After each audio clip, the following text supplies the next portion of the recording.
જો મહાપ્રભુજીના ભૂતલ પર આવવાના અનેક કારણો આપણે ત્યાં ચર્ચા કરવામાં આવે છે કે ઠાકોરજી વલ્લભાચાર્ય સ્વરૂપે ભૂતલ પર કેમ આવ્યા.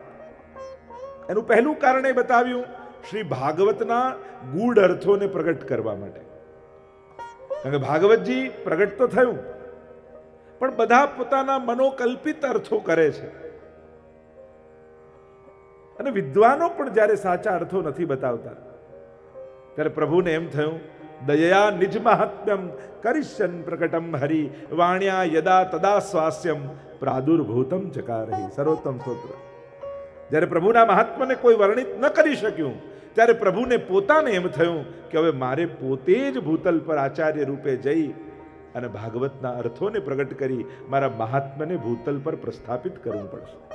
અને આમ વિચાર કરી સ્વયં પ્રભુ મહાપ્રભુ સ્વરૂપે ભૂતલ પર પધાર્યા અને ભાગવતજીના અર્થો 7 રીતે 7નો એકાર્થ કરી અને પ્રગટ કર્યો.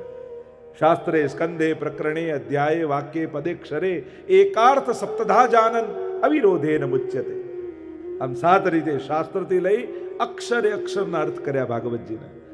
એ ભાગવતાર્થ પ્રકરણ અને સુબોધનીજી આ બંનેના માધ્યમથી મહાપ્રભુજીએ ભાગવતજીનું સાચું મહાત્મ્ય સર્વની આગળ પ્રગટ કર્યું. એટલે આજે પણ દુનિયાભરમાં ક્યાંય ભાગવત કથા થતી હોય, કોઈ મહાપ્રભુજીનું નામ લે ન લે એ વાત જુદી, પણ મહાપ્રભુજીએ બતાવેલા અર્થોનો આશ્રય તો કરવો જ પડે. એના વગર ભાગવત કથા ન થઈ શકે. એવો સુંદર અર્થો મહાપ્રભુજીએ પ્રગટ કર્યા છે.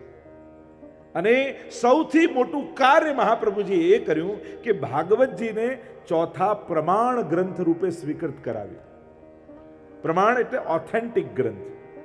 મહાપ્રભુજીથી પૂર્વ વેદાહ શ્રી કૃષ્ણ વાક્યાની વ્યાસ સૂત્રાણી ચૈવહી, આ 3 ગ્રંથોને વેદ, બ્રહ્મસૂત્ર અને ગીતાજી એને જ ઓથેન્ટિક માનવામાં આવતા, પ્રમાણ ગ્રંથ માનવામાં આવતા. એટલે કે ધર્મ અને અધર્મ નક્કી કરવો હોય ત્યારે કયા ગ્રંથોને પ્રમાણભૂત માનવા, તો આ 3 ગ્રંથોને પ્રમાણ માને.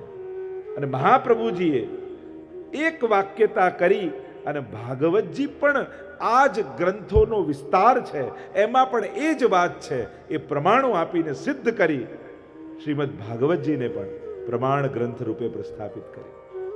અને આમ આ 4 પ્રમાણ ગ્રંથો મહાપ્રભુજીએ ચોથા પ્રમાણ ગ્રંથ રૂપે ભાગવતજીને સ્થાપિત કર્યું છે. આ મોટી દેન. બીજું પ્રાગટ્યનું કારણ સેવા માર્ગ જગતમાં પ્રગટ કરવો.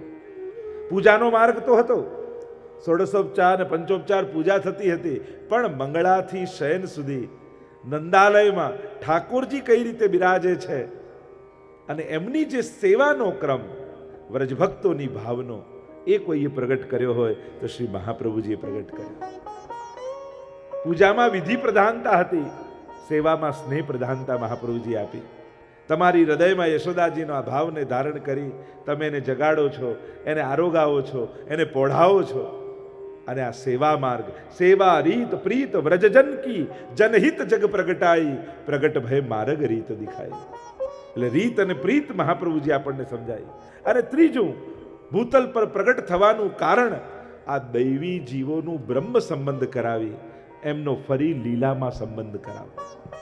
કારણ કે આ દૈવી જીવો લીલાના જીવો છે, લીલાથી વિખૂટા પડેલા છે. ફરી એમનો લીલામાં પ્રાપ્તિ કેમ કરાવવી, એના માટે બ્રહ્મ સંબંધ દ્વારા એનો ઠાકોરજી સાથે સંબંધ જોડવો. આ 3 મુખ્ય કારણ મહાપ્રભુજીના ભૂતલ પર પધારવાના છે.